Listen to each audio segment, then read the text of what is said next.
여러분 안녕하세요.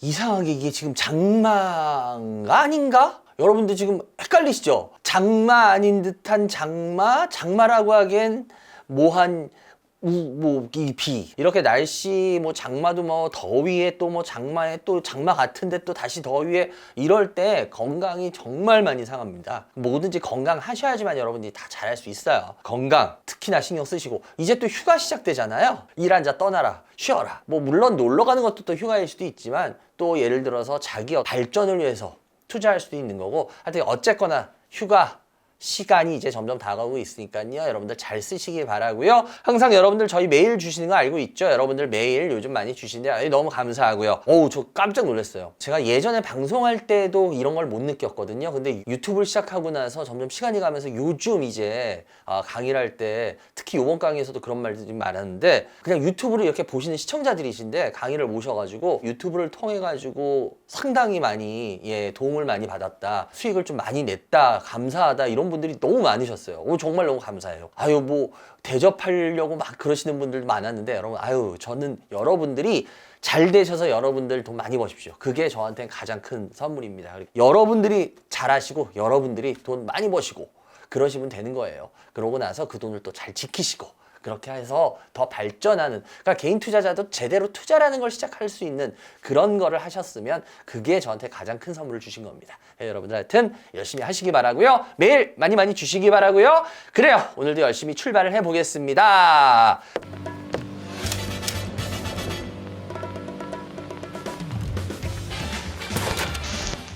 첫 번째 종목은 SKC입니다. SKC. 유명한 종목이에요. 그죠? 이게 워낙 역사가 되게 오래됐습니다. 1973년에 시작된 거 아세요? 성경화학이라고. 1976년에 SKC로 사명이 변경이 됐죠. 그리고 1977년이었죠. 국내에서 최초로 이 필름을 생산했어요. 무슨 필름인지 기억들 나세요? 비디오 필름에 여기 SKC 마크 이렇게 있던 거 기억들 나세요? 이제 추억이잖아요. 그 비디오 방식이 여러분 두 개 방식이 있었던 거 아십니까? 기억 안 나시는 분들 많죠? VHS 방식인가? 이게 테이프가 좀 크잖아요. 그리고 약간 더 테이프가 작게 해서 나온 비디오 테이프 기억나세요? 베타 방식이라고. 제가 말한 게 맞아 라고 하면은 연식이 좀 되신 겁니다. 비디오 필름, 이런 필름이 들어가는 이런 걸 처음으로 만들었잖아요. 2000년 초반에는 LCD용 그 광학 필름 이런 걸 개발했고요. 그리고 2010년대에는 친환경 소재들 이제 그때부터 많이 시작을 했습니다. 그리고 특히나 이 SKC 하면 여러분들 뭘로 여러분들이 기억나냐면 일요일 아침이었을 거예요. 제 기억에 MBC 문화방송이었죠. 그때 여러분들 일요일 아침마다 전국의 중고생 여러분들 안녕하셨습니까? 장학 퀴즈입니다 하는 거 기억나세요? 바로 그 장학 퀴즈 할 때 그 후원사가 SKC였죠. 그래가지고 여러분들 아마 이 SKC라는 거는 좀 역사가 이렇게 우리들 옆에서 좀 오래 된 회사예요. 근데 이 SKC 같은 경우에 2020년이었죠. 코로나 때 굉장히 이것 때문에 주가가 많이 움직였는데요. 2020년대가 얘네가 SK 넥실리스를 인수하죠. SKC 아주 대표적인 코로나 때 주가를 놨다 줬다 뭐였어요? 동박 기억나십니까? 동박 사업을 본격화했죠. 그리고 2021년에는 SK PICC인가요? 화학 사업이었죠. 이런 거를 매각 정리하면서 친환경 소재 기업으로 완전히 SKC가 점점 가는 모습을 보였습니다. 사업분 얘네가 크게 몇 가지를 나눌 수 있는데요. 아까 제가 동박 얘기했잖아요. 동박이 뭐예요? 2차 전지 사업이에요. 그게 지금 매출의 한 20% 약간 넘어요. 20% 초반 정도 되고요. 얘네가 워낙 하는 거 화학 소재입니다. 월등히 많습니다. 화학 소재가 거의 한 70%가 화학 소재예요. 그리고 나머지가 반도체 소재. 요게 한 5에서 10% 정도 돼요. 그래서 얘네 같은 경우에는 매출상은 제일 많이 차지하는 게 화학 소재예요. 근데 이따가도 얘기하겠지만 화학 소재의 문제가 뭐냐? 이건 돈이 안 되네. 그러니까 이게 매출이 제일 많은데 돈이 안 돼요. 그리고 실은 돈이 제일 많이 됐던 거는 뭐였냐면 요거였어요. 요거 2차 전지 소재 동박 관련돼서 지금 한 20%인데 그 2021년도 2022년도 그때 2차 전지 그때 전기차 날랐잖아요. 그죠? 그때는 얘네가 이 매출이 거의 40%까지 갔습니다. 그러면서 주가 흐름 봐도 보면은 아마 그때 주가가 SKC가 쫙 하고 뽑았어요. 가장 중요한 건 제가 좀 전에도 말했지만 동박이에요. 동박. 근데 동박이 여러분들 뭔지 아시죠? 2차 전지의 음극 집전체인 거 아시죠? 그래가지고 이 동박 같은 경우에는 아주 핵심 소재라서 이 동박 때문에 2차 전지 배터리 있죠? 그 배터리의 수명이나 용량 같은 거를 결정을 해주는 아주 중요한 거예요. 그러다 보니까 이 2차 전지 동박 사업이 굉장히 그 당시에 여러분 아시잖아요. 어떤 아저씨가 막 엄청나게 2차 전지 붐 일으키고 막 그때 스타 될 때 그때 아주 SKC가 어마어마했었잖아요, 이 동박으로. 그리고 아까도 잠깐 얘기했지만 이 넥실리스가 이걸 하지 SKC가 뭐 직접 하는 건 아니라 이 자회사 SK 넥실리스를 통해서 동박을 하고 있다는 거, 요런 거는 여러분들이 좀 정리를 머릿속에 확실하게 하고 계셔야 돼요. 그리고 아까 좀 전에 말했지만 화학사업부 있잖아요. 화학사업부, 이거 제가 돈이 안 된다 그랬잖아요. 생각보다. 이게 뭐냐면은요, PO라고 혹시 아십니까? 프로필렌 옥사이드라고 해서 PO, 그리고 PG라고 해서요, 프로필렌 글리콜, 이런 것들이 있는데 이건 얘네 워낙 주력 사업 중에 하나예요. 그렇지만 이게 문제는 뭐냐면 이게 돈이 안 되네. 돈이 안 돼. 그래서 얘네들 같은 경우에는 화학 사업 가지고는 이게 매출은 많이 나오지만 돈이 안 되는 사업이다. 그래서 그냥 이건 화학 사업은 안 보셔도 돼요. 그 다음은 반도체 소재인데, 반도체 소재는요, 그 유명한 자회사를 하나 갖고 있어요. 지분율 거의 절반을 갖고 있는 회사인데요, ISC라는 회사 아세요? 반도체 그 테스트 소켓 하는 회사죠. 이걸 통해서 반도체 소재 쪽을 하고 있습니다. 이거 안 그래도 이것도 상담 들어왔는데 이건 한번 그 상담해도 되겠네. 이 ISC 같은 경우에 반도체 그 소켓 테스트에서도 실리콘 러버 타입, 여기서 아주 세계적인 회사예요. 요거는 그 정도 알아두시면 되고요. 이 SKC 같은 경우에 사업 효율화를 굉장히 많이 신경 쓰고 있습니다. 아까도 말했지만 화학 사업이 매출의 70%를 차지해요. 근데 이게 문제는 돈이 안 돼. 제일 많은 매출을 차지하는데 돈이 안 되면 이걸 어떻게 해야 돼? 자꾸 어떻게든 변형을 일으켜야 될 거 아니에요. 그죠? 그러다 보니까 사업 효율화를 위해서 얘네들이 SK 엠펄스라고 있습니다. SK 엠펄스. 이 사업부를 물적 분할 방식으로 해서 분할을 했어요. 사업 효율화를 위해서. 그리고 핵심 사업에 주력하기 위해서요, 비주력 사업들이 있죠. 이걸 계속 정리해요. 구조조정. 그러니까 SKC가 노력을 안 하는 게 아닙니다. SKC 노력 많이 하고 있어요. 그 부분은 우리가 인정을 충분히 해줘야 된다는 거죠. 그리고 SK 뭐 기술의 강점 이런 것들도 가끔 얘기하는데, 워낙 얘네들이 소재 개발 잘해요. 그거를 또 뭐예요? 양산할 수 있는 그 기술력을 자체적으로 잘 만들어냅니다, SKC가. 그래서 왜냐, 역사가 워낙 오래된 이런 회사래 가지고 이 부분은 우리가 인정을 해야 돼요. 그래서 이런 것들은 글로벌 경쟁력이 있다, 이렇게 하면서 SKC의 좀 장점으로 보는데, 저는 솔직히 그거는 그냥 우리가 인사치레 정도? 이 정도로 보면 되지, 이게 뭐 대단히 이 정도는 아니에요. 아까 제가 동박사업 얘기했는데, 왜냐하면 이 회사는 회사에서 제일 중추적 역할을, 이건 이 동박이에요. SKC는 어쩔 수 없이. 근데 이 동박 같은 경우에는 여러분들 혹시 동박 다른 회사들이 하는 거 많이 들어보시지 않았어요? 이 회사 말고 또 만드는 회사 하면은 자주 나오는 회사 있죠. 어디예요? 근데 이름 바꿨죠? 일진 머티리얼즈. 뭐로 바꿨나요?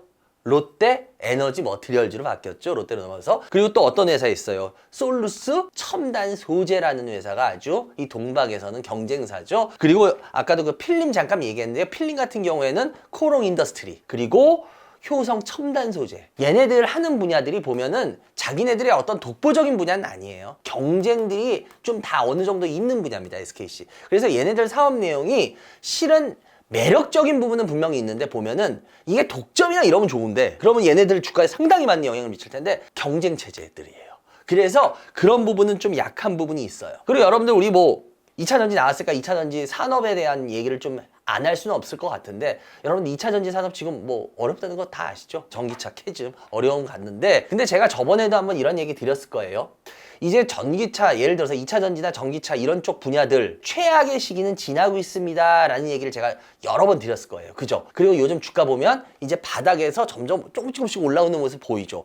근데 제가 아마 그때도 다시 한번 얘기했을 텐데요, 요즘 그런 질문을 제가 많이 받아요. 반장이 그럼 2차전지에 대해서 편하게 그냥 막 사면 되는 거 아닌가요? 아니에요. 그건 바닥을 지나는 거와 상승한다는 건 다른 의미예요. 근데 여러분들은 바닥을 지난다 그러면 상승으로 먼저 앉아버리시려고 그래. 근데 그렇지 않아요. 쉽게 말하면 이렇게 안 좋았던 모습, 이런 모습들은 점점 해소를 해 나갈 거예요. 그렇다고 해서 그게 갑자기 상승으로 바뀐다거나 이러기는 굉장히 어려워요. 왜 그러냐, 여러분들 잘 아실 겁니다. 트럼프가, 여러분들 바보가 아닌데 트럼프가 여러분들 이쪽을 열어주겠어요? 그렇게까지? 진짜 가후가 있지? 한데 요즘 하는 거 보면 가후도 없더만. 그래도 그렇게 쉽게 2차전지 쪽이나 이쪽에 대해서 호의적으로 베풀지는 않아요. 그렇기 때문에 아무리 어쩌고 저쩌고 해도 상승으로 가는 이런 것까지는 아니다. 그래도 점점 좋은 모습을 좀씩은 나타날 거다. 그러니까 2차전지 산업은 우리가 이 정도로 생각을 하면 될 거고요. SK 넥실리스 얘기했잖아요. 동박은 이게 워낙 제일 중요한 부분이니까. 근데 이쪽이 실적이 잘 안 나와요.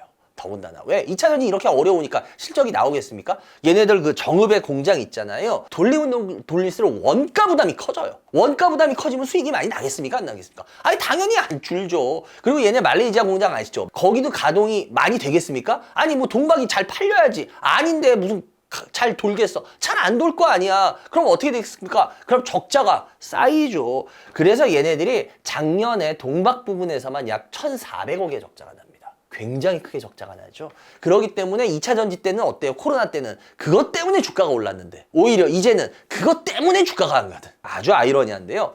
결국 이 SK그룹에서 얘네들이 결국 이 동박이 장사가 잘 되려면요. SK에는 아주 확실한 2차 전지 회사가 있죠. 어디예요? SK온이죠. 하이닉스 장사 잘 됐잖아요. 장사 잘 되는데 제가 항상 얘기하잖아요. 하이닉스가 장사가 잘 되면 금고에 돈이 쌓여야 돼요. 근데 금고가 비어요. 왜 빌까요? 얘가 거의 다 잡아먹죠. 이런 애들이. 여러분 보셨을 거예요. 이번 주에 지금 골드만삭스인가요? 거기서 지금 SK 하이닉스에 대해서 투자 의견 하향시켜버렸죠. 그러면서 지금 주가가 푹 하고 그날 빠졌는데 왜 또 그럴 수 있냐면 HBM에 대해서 하이닉스가 어느 정도 이 부분은 다 이미 너무 많이 알려져 있잖아요. 근데 문제는 돈이 계속 들어와서 쌓였으면 그걸로 가지고 뭘 굉장히 많은 어떻게 보면 투자를 할 수가 있을 텐데 지금 사실상 이 돈이 이 유보율이 굉장히 낮죠. 이런 식으로 다 빠져나가니까. 예를 들어서 현금을 쌓아놓은 애와 현금을 안 써놓은 애는 고비가 봤을 때 주가 흐름이 틀립니다. 그러니까 그건 여러분들이 나중에 지켜보시면 알 거예요. 그런 부분에 대해서 지금 말 나온 김에 다시 한번 얘기를 할 수 있겠고요. 결국은 SK온이 살아나야 돼요. 근데 SK온이 지금 살아나기가 쉽지가 않아요. 그러니까 이거는 좀 제가 좀 마음에 걸리는 부분이에요. 그나마 그래도 다행인 건 제가 그랬잖아요. 최악에는 면하고 있다고. 왜 그러냐? 올해 상반기였죠. 신규 고객사가 2곳이 나왔습니다. 거기에서 연간 한 6만 톤짜리 계약을 했고요. 상반기에. 그리고 기존 고객들한테도 또 상반기에 새로 신규 한 9만 톤 계약을 했어요. 최악은 지금 이제 점점 면하고 있어요. 그래서 제가 아까도 말했지만 최악을 면하고 있는 거와 이게 상승으로 가는 건 틀리다. 제가 그래서 다시 한번 이런 부분들 때문에 아까도 강조했다라는 거 생각하시면 되고요. 작년부터였죠. 작년부터. 계속 이렇게 작년부터 주가의 이 변동성을 키운 거는 왜 그랬어요? 동박이 아니죠. SK 자회사인 SK 앱솔릭스라는 회사가 하는 게 있어요. 이게 뭡니까? 요즘 SK 동박에 관한 얘기는 잘 안 하더라고요. 뭐예요? 다 유리기판 얘기하죠. SKC 앱솔릭스라는 회사가 어떤 회사인지는 아시죠? SKC하고요. 그 유명한 미국의 반도체 회사, 그 어플라이드 머티리얼즈, 여기가 합작을 하는 회사잖아요. 현재 이 유리기판 쪽에서는 제일 앞서 있는 회사로 평가를 받습니다. 이거는 굉장히 긍정적으로 작용을 하고 있어서 지금 빠졌지만 이렇게 어떻게 보면 오를 수 있었던 그런 이유로 작용을 하고 있다는 거죠. 근데 여러분들 유리기판이 뭔지 아시죠? 워낙은 반도체 웨이퍼가 그 실리콘이잖아요. 반도체 실리콘 웨이퍼를 대체하는 기판이 지금 유리기판이 이제 각광을 받을 거다 그래서 유리기판 주식들이 많이 움직였었잖아요. 근데 여러분들 유리기판의 장점들 뭐예요? 이게 열 팽창률이 좋아가지고 열 변형이 작고 뭐 미세와 집접화의 최고의 형태다. 그래서 지금 하고 있는 그 실리콘 웨이퍼보다 이게 훨씬 더 좋다. 그래서 지금 유리기판이 굉장히 관심을 갖잖아요. 그래서 유리기판 같은 경우는 전력도 훨씬 덜 들어요. 이 웨이퍼를 생산하는 속도도 빨라요. 단가도 싸요. 그래서 다 좋아요. 그럼 여러분들 그럴 거예요. 유리기판을 그러면 빨리 이걸로 다 대체해버리면 게임 끝나잖아요. 뭐가 문제일까? 그 비행기 같은 데 타면은 비행기 요렇게 잔표시 있고 유리 있고 요렇게 해서 빨갛게 해서 깨지는 거에 딱 붙이죠. 왜 그래? 깨지기 쉬우니까 취급 잘 해주세요. 유리기판의 큰 단점이 그겁니다. 깨지기 쉽다는 거.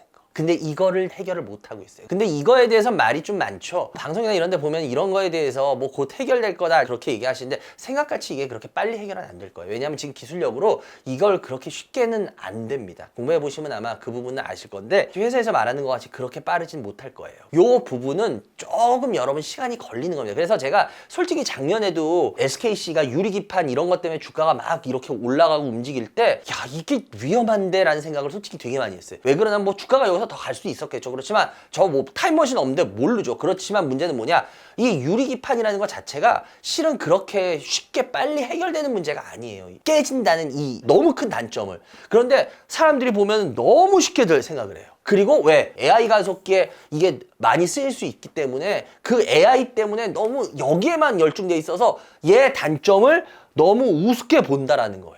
근데 제가 봤을 때는 절대 그게 공부해보면 그렇게 쉽게 해결될 게 아니거든요. 그러니까 역시 주가는 그냥 빠져버리더라고요. 그 SK 앱솔릭스는 그런 건 있어요. 뭐냐면 지금 샘플이 거의 출하를 앞두고 있습니다. 유리기판 샘플이. 일단은 내년입니다. 내년 상반기에 인증이 완료가 될 것 같아요. 하반기 중에 내년 하반기입니다. 이제 양산을 시작할 수 있을 거다라고 얘기하고 있어요. 근데 이것도 아까 좀 전에도 말했지만 좀 지켜보셔야 돼요. 왜냐면 양산하겠다 그리고 좀 뒤로 미루는 경우도 있거든요. 그래서 일단은 빨라야 내년 하반기예요. 근데 주가를 너무 먼저 써먹었다. 그래서 그 부분에 대해서 벌 받고 있다.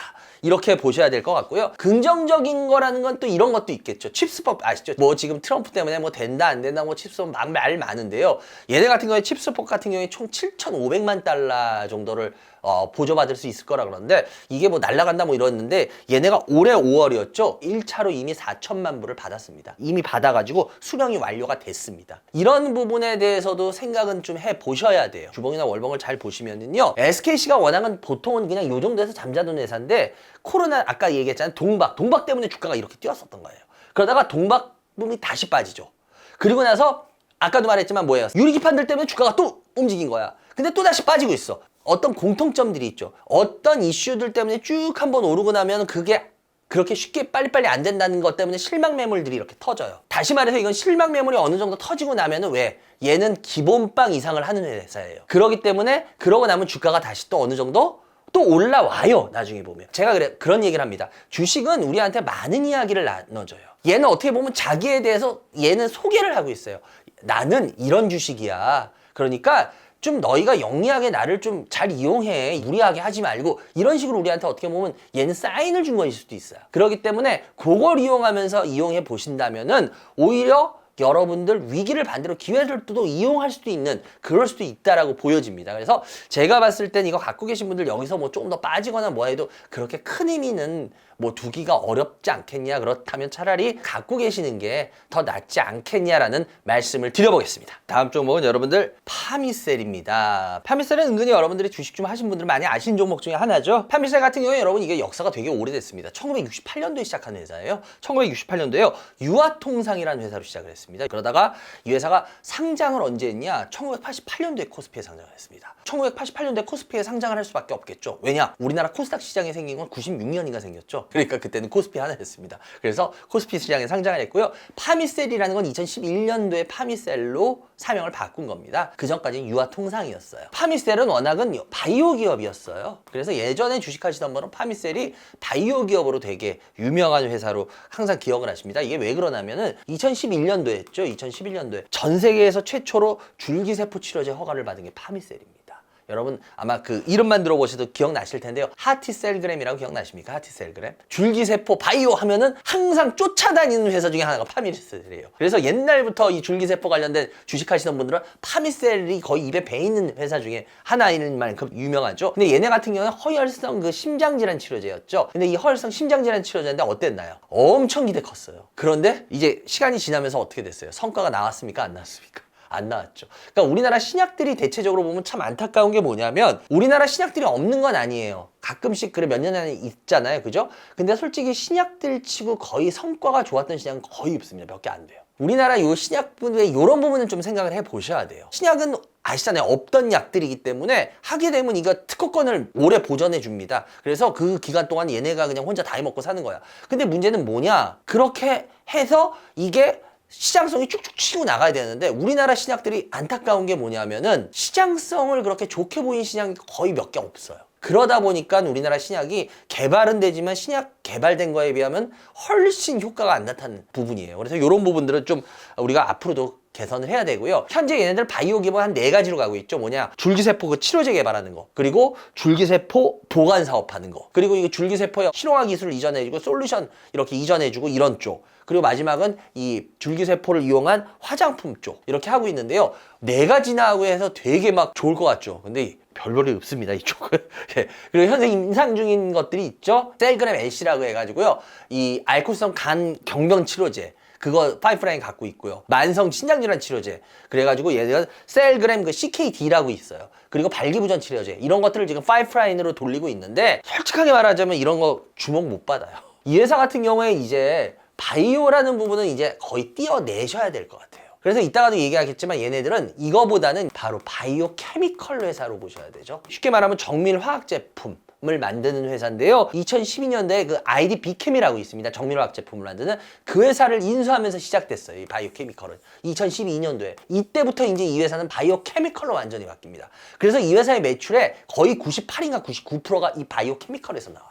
그리고 바이오 메디컬은 1%가 2%밖에 그러니까 이건 거의 없다고 보셔도 돼요. 이제 파미셀은 더 이상 줄기세포 이런 거로 생각하지 마시고요. 바이오 케미칼을 한다. 바이오 케미칼. 그럼 바이오 케미칼이 어떤 거냐라는 걸 이제 우리가 이거를 잘 보신다. 이게 중요하다는 거죠. 파미셀이 주가가 많이 오른 이유가 이거 여러분 아시죠? 왜 이래요? AI 가속기 때문입니다. 이게 AI 가속기 이게 뭐냐면요, 저 유전율 소재라는 거하고 레진 그리고 경화제, 이게 AI 가속기에 들어가는 핵심 소재들이거든요. 이것 때문에 얘네가 주가가 움직인 거예요. 얘는 바이오하고는 전혀 상관없다는 거 뭐 여러분 이 정도는 아실 거고요. 근데 이 유전율 소재가 특히 어디에 들어가는 거냐면 동반 적층판이라 그래서요. 제가 쉽게 외운 거. 저가 항공사를 우리 LCC라 그래요. 진에어라든지 뭐예요, 에어 부산, 에어 서울 이런 게 LCC잖아요. LCC를 거꾸로 해보세요. 뭐가 돼요? CCL이 되죠. 바로 동반 적층판을 CCL이라고 부릅니다.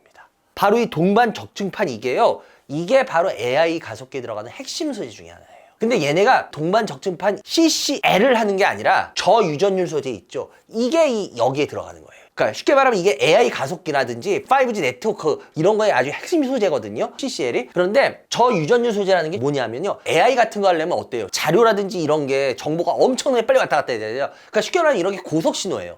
고속신호인데 이런 환경에서 고속이면서 정확하게 가야죠. 그러려면 신호 간섭이라 그래요. 서로 신호 간섭을 받으면 되겠어요? 안 되겠어요? 예를 들어서 우리가 신호 간섭은 뭐라고 생각하시면 되냐면 이렇게 생각하시면 쉬워요. 옛날에 전화할 때 혼선된다 그러죠. 혼선되면 되겠어요? 안 되겠어요? 너 뭔 소리 하는 거야? 아, 누구세요? 막 이러고 막 그 옛날에 기억나시죠? 정확한 정보들 많은 자료 데이터들이 왔다 갔다 할 때 서로 이 신호가 간섭은 되면 되겠어요? 안 되겠어요? 그러면 안 되죠. 그걸 신호 간섭 방지라 그래요. 신호 간섭 방지라 그러고, 그리고 또 뭐예요? 그 전류가 누설되면 되겠습니까? 안 되겠습니까? 안 되겠죠. 그리고 우리가 단락이라고 하잖아요. 그 쇼트 방지하고 이런 것들을 얘가 해줄 수가 있어요. 그래서 이 저유전율 소재 같은 거는 굉장히 아주 핵심 소재입니다. AI 할 때. AI 하면 어디예요? 엔비디아죠, 엔비디아. 이 엔비디아의 퀄 테스트라고 하는데요. 이게 품질 테스트 같은 퀄 테스트 이걸 통과하기 굉장히 어렵습니다. 근데 얘네는 엔비디아의 이 퀄 테스트를 통과한 두산전자 CCL에 얘네가 독점적으로 거의 소재를 이걸 공급하고 있어요. 근데 아니 도대체 두산전자는 또 뭐야 이러죠. 한 번에 이해하시면 이게 이해가 쉬워요. 뭐냐면 얘네 밸류체인을 이해하셔야 돼요. 파미셀의 저유전율 소재가 뭐의 아주 핵심 소재라 그랬어요? CCL의 핵심 소재라 그랬죠. CCL이 어디냐면 이거를 만드는 데가 두산전자입니다. 이 두산전자의 이 CCL은 또 어디로 들어가냐면요. 여러분들 AI 가속기에서 AI 할 때 주가 크게 뜬 회사 있어요. 이수페타시스의 뭐예요? MLB 기억나세요? 이게 MLB가 되게 많이 필요하다 그랬잖아요. 그래서 얘네들 주가 날랐잖아요. 두산전자 CCL은 어디로 들어가냐면 이수페타시스의 MLB로 들어갑니다. 그럼 이수페타시스의 MRB는 여러분들 이수페타시스 공부해 보신 분들 아시죠? 이건 어디로 들어가요? 그래서 주가가 날랐잖아요. 엔비디아의 AI 가속기에 들어가잖아요. 이게 밸류체인이에요. 그래서 파미셀의 저유전율 소재는 두산전자의 CCL에 들어가는데 두산전자의 CCL은 어디로 들어가냐? 이수페타시스의 MLB로 들어가더라. 근데 이 MLB는 어디로 들어가느냐? 엔비디아의 나중에 최종은 가속기에 들어가더라는 거예요. 근데 이게 나중에도 나오겠지만 얘네 이 CCL이 엔비디아 고급들 있잖아요. 고급용 가속기는 얘네가 거의 80%, 90%가 얘네 걸 써요.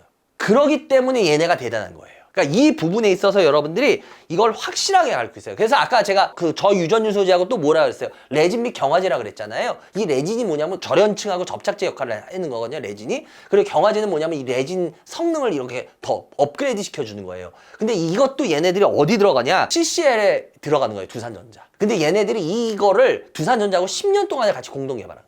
두산전자 CCL에서 얘네 레진 및 경화제 안 쓰겠습니까? 당연히 쓰지. 얘는 일로 들어가고 이건 일로 들어가고. 그러니 뭐예요? 엔비디아. 요즘 엔비디아 가지면 거의 주가 깡패되잖아요. 그러니 어때요? 당연히 좋겠죠. 특히 이 CCL이라는 거는 이 동방적층판이라는 건 이게 중요한 게 왜 그러냐면 아주 미세한 변화만 줘도요. 최종 결과물이 틀려져 버려요.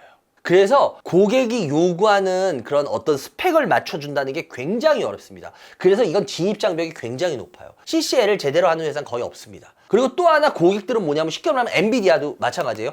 엔비디아가 여러분 HBM 왜 하이닉스가 날라요? 하이닉스가 엔비디아에 원하는 수준을 맞춰줘서 늦잖아. 삼성전자 주가가 왜 올 초에 왜 그렇게 고전을 했어요? 작년 하반기하고. 얘네가 HBM의 이 엔비디아에 이걸 통과를 못했잖아. 품질 테스트를 제대로. 그래가지고 죽을 쓴 거잖아.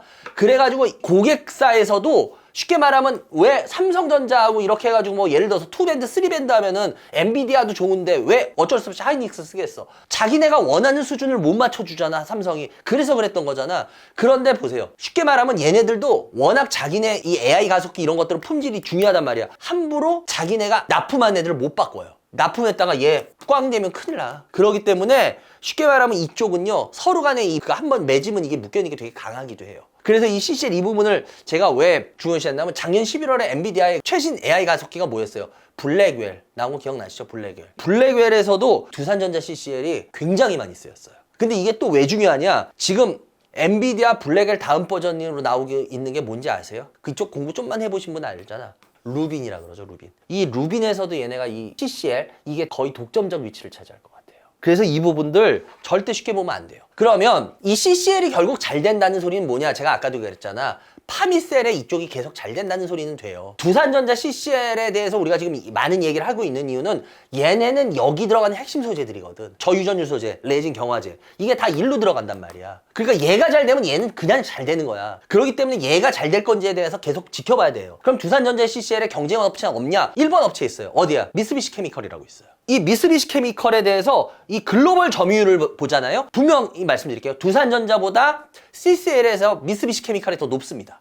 그럼 두산전자가 별로네? 이렇게 생각하시겠죠. 근데 더 깊게 따져보면요. 아까도 말했죠. 엔비디아 AI용 뭐 가속기 이런 거 있잖아요. 고품질이나 아주 고사양을 추구해야 되는 거. 거기서는 미쓰비시 케미컬 CCL이 두산전자 CCL한테 잽이 안 돼요. 굉장한 기술력이에요, 두산전자 CCL. 그러니까 엔비디아의 그 고성능 이런 가속기에 얘네가 CCL이 몇 프로 들어가? 80에서 90%가 들어가요. 엄청나게 들어가죠, 두산전자 CCL이.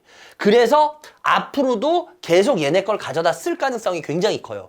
그러면 얘네 걸 가져다 쓴다는 소리는 파미셀의 정밀화학 부분은 뭐예요? 굉장히 계속 좋을 가능성은 분명히 있을 거다. 이렇게 보셔야 된다는 거예요. 이 회사 주가가 지금 보시면 요때까지는 바이오야. 그러다가 이제 뭐예요? 정밀화학으로 바뀌고 있잖아. 그러다가 2018년도에 한번 주가 올랐다가 월봉이에요, 이거. 그런 다음에 어때요? 저기 때 다시 한번 오르고 나서 코로나 때, 그리고 나서 그 다음 주가가 계속 빠지다가 요번에 이제 움직이기 시작한 거예요.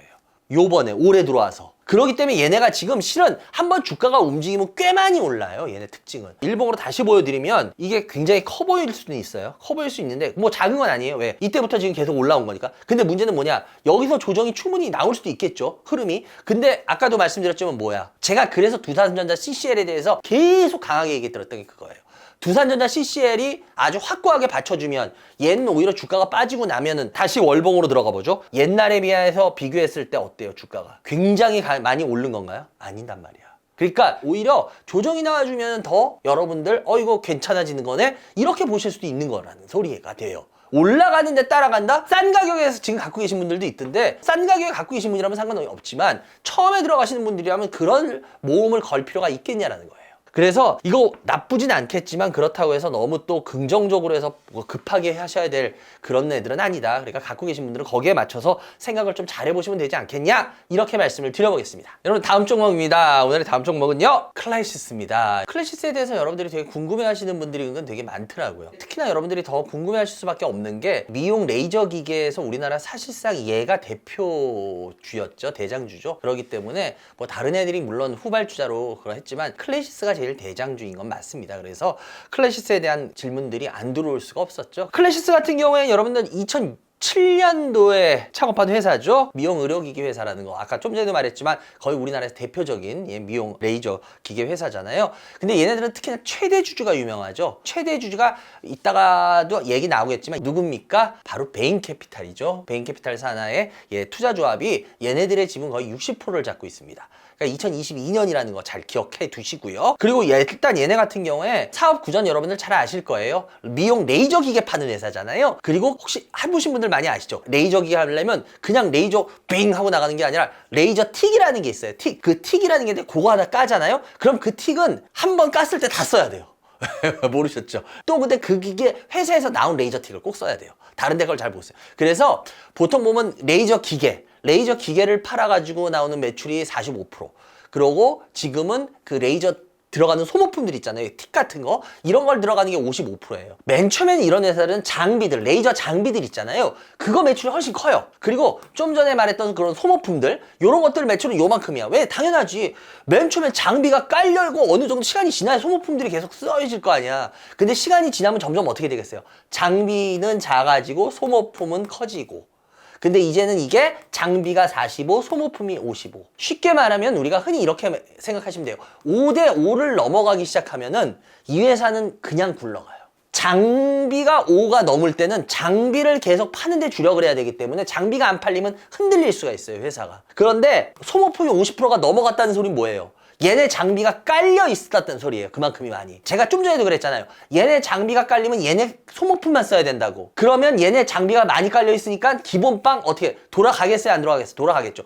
그래서 여러분들 이런 애들이 5대 5가 넘어가는 건 의미가 큰 겁니다. 이해가 되셨어요? 아마 이런 거 얘기해 주신 분은 없을 거예요. 그래서 5대 5가 넘어갔다, 소모품이 관련된 게, 그러면 이 회사는 안정적으로 굴러간다, 이렇게 생각하시면 되는 겁니다. 이 회사 같은 경우에는 전 세계 80여 개국에 팔리고 있어요. 되게 많죠. 그리고 지금 전국 병원의원에 얘네들 거 안 깔린 병원 웬만 큰 데 없을 거예요. 다 깔릴 거예요. 특히나 얘네 같은 경우에 주요 제품이 유명하죠. 제일 유명했던 이유가 뭐냐? 슈링크라는 것 때문이에요. 슈링크. 이 슈링크가 뭐냐면요, 초음파입니다. 초음파 관련된 미용 레이저 기구인데요. 이 슈링크 같은 경우에 이게 그 리프팅 장비예요. 우리가 리프팅이라는 건 뭐겠어요? 우리 스키장에 가면은 뭐가 있어요? 위로 올려다 주는 거, 스키장 위로. 리프트라 그러죠. 피부에서 리프팅이면 뭐겠어요? 주름진 거? 뿅 피는 거잖아. 그래서 탄력 개선하고 피부 주름 개선해주는 거. 이 슈링크하고 특히나 얘네 신제품이 있죠. 이걸 업그레이드 시킨 거. 아픈 것도 덜 아프게 하고 더 빨리 효과도 나타내고, 그게 뭐예요? 슈링크 유니버스예요. 이 슈링크하고 슈링크 유니버스가 유명하고, 초음파가 있고 또 고주파가 있어요. 고주파가 뭐냐? 볼유머. 미용 의료기기들 보면요, 여러분들 기계 이름들이 다 그냥 시술 이름이나 그게 틀리지, 보면은 다 뭐예요? 초음파 아니면 고주파예요. 그래서 초음파 분야로 들어가는 기계들이 서로 이름만 틀린 거예요. 고주파로 들어가는 게 근데 얘네는 초음파로 들어가는 애 이름이 슈링크와 슈링크 유니버스, 고주파로 들어가는 게 볼유머, 이렇게 되는 거예요. 그래서 각 회사들 거 보면요, 다 초음파, 고주파. 그래서 서로 비교 대상들이 딱딱 생겨요. 그러니까 이런 것들은 여러분들이 나중에 한번 스스로 공부를 좀 해보셨으면 좋겠어요. 그래서 이 회사 같은 경우에 이쪽으로 경쟁사들이 있죠. 유명한 회사들. 여러분 아시죠? 제이시스 메디컬. 또 유명한 회사. 많이 들어보신 회사. 루트로닉. 기억나시죠? 그리고 또 원텍 이런 회사들이 얘네들의 그거고요. 국내적으로는. 그래, 글로벌적으로는 뭐예요? 울세라, 써마즈. 저보고 사람들이 요즘 써마즈 좀 이제 반장님 하셔야 되는 거 아니에요? 근데 제 얼굴이 조금씩 이제 보기가 안 좋으신가 봐요. 나이 먹으니까 그러는 거지. 근데 어쨌거나 울세라, 써마즈 이런 거 하는 회사 있죠. 멀치하고 솔타 메디컬이라고요. 세계적으로는. 그러니까 이런 회사들이 얘네들의 경쟁사예요. 제가 클래시스를 굉장히 높게 평가하는 게, 얘네들 영업이익률이 50%가 넘습니다. 100억 매출이 되면요 50억이 남아요. 우리가 흔히 먹는 장사 해야 된다, 이거 망하지 않는다, 물론 그래서 먹는 장사 하지만, 또 먹는 장사를 왜 하려고 그래요? 먹는 장사가 많이 남는다며요. 그런 말 많이 하잖아요. 마찬가지예요. 얘네들 영업이익률이 50%라는 건 어마어마한 겁니다. 근데 얘네들이 이렇게 영업이익률이 높을 수 있는 건 왜 그러냐면, 얘네들은요 원천 기술 확보부터 해서요 자기네가 생산하는 이게 다 수직 계열화 돼 있어요. 그러니까 여러분들 수직 계열화 하면 어떻게 돼요? 무조건 싸질 수밖에 없겠죠. 원가율이 싸지면 뭐예요? 그건 곧 이익률로 나타나겠죠. 그래서 얘네들이 보면은 다른 데보다 이익률이 높아요. 얘네들이 굉장히 이익률이 잘 나와요. 그래서 클래시스가 그런 회사들하고 무조건 똑같이 보는 건 그건 아닌 것 같아요. 그래서 공부해 보면요 클래시스의 매력들이 보입니다. 특히나 또 얘네들은 마진 높은 소모품, 이게 50%가 넘어가면 자동으로 돌아간다 그랬죠. 왜 그럴까요? 기계하고 소모품 중에 마진율이 어떤 게 높을까요? 기계는 여러분들 봐봐. 기계는 이렇게 해가지고 만들어야 되잖아. 개발하는데 돈 들어. 그러니까 얘가 많이 남겠어? 아니면 소모품 한번 레이저 틱 같은 거 이렇게 딱 하면 그런 거 계속 팔면은 어떻겠어. 소모품이 훨씬 이익률이 높아요. 근데 얘네들은 소모품이 이미 그걸 넘어갔기 때문에 얘네들의 영업이익률이 당연히 높을 수밖에 없어요. 이거 갖고 계신 분들이 안 그래도 그런 거 질문들 하던데, 얘네들에 대한 주가 모멘텀을 그걸 보시는 분들이 있어요. 근데 저도 그건 봐야 된다고. 뭐냐, 얘네들이 지금까지 어떻게 보면 동남아라든지 브라질, 중국 이런 데로 진출을 많이 했거든요. 근데 여러분들 미용 의료기계가 가장 큰 시장이 혹시 어딘지 아십니까? 월등하게 제일 큰 데가 미국입니다. 미국이 몇십 조 시장이라 그러죠. 얘네가 쉽게 말하면 미국에 진출을 아직까지 안 했어요. 그런데 얘네가 드디어 올해 하반기부터 진출합니다. 시크릿맥스하고 슈링크 유니버스 이런 거 있잖아요. 이게 올해 하반기부터 해서 내년에 매출이 본격적으로 나타날 거예요. 그래서 물론 미국 시장이 각축전은 벌여요. 그렇지만 지금까지 얘네들은 미국 시장을 들어가지 않았었어요. 근데 우리나라의 실은 제일 대표적인 회사예요, 미용기계. 그런데 얘네가 올 하반기부터 해서 내년에 이제 미국 시장에 진출을 드디어 한다라는 겁니다. 그래서 실은 이 부분이 이 회사한테는 굉장히 크게 작용할 수 있는 메리트예요. 이 부분이 물론 안 된다 그러면 굉장히 시련이 나오겠죠. 근데 또 반대로 미국이 제일 큰 시장이에요. 물론 그런 것도 있어요. 미국은 뭐 피부미용 같은데 돈 잘 안 쓰잖아요. 우리나라만큼은 제가 봐도 또 돈 안 쓰는 부분이 있어요. 헤어도 그렇고 그런 부분이 있습니다. 그래도 미국 시장 자체가 워낙에 이쪽이 커요, 규모가. 그래서 우리나라하고는 차원이 틀립니다. 제가 그래서 되게 중국 부러워하잖아. 우리나라에선 여러분들 1조 매출 쉬워요, 안 쉬워요? 어렵잖아요. 1년에 1조 매출하면 우리 회사는 1조 매출을 앞둔 회사 막 이런 거 멘트들 많이 하잖아요. 1조 매출 쉬운 게 아니에요. 근데 제가 중국 부러워하는 거 왠지 아시죠? 중국은 스쳐도 중상이라고 2, 3선 도시에 조그만 데 웬만한 데가 매출이 1조가 넘어요. 진짜 부러워요. 그래서 진짜 만약에 저도 유튜브 우리나라에서 하고 있지만 제가 진짜 중국이 유튜브가 뚫리면 참 우리나라 주식 소개하러 나가고 싶은 사람 중에 1인이에요. 왜냐? 거기가 뚫리면 거기는 스쳐도 중상이거든.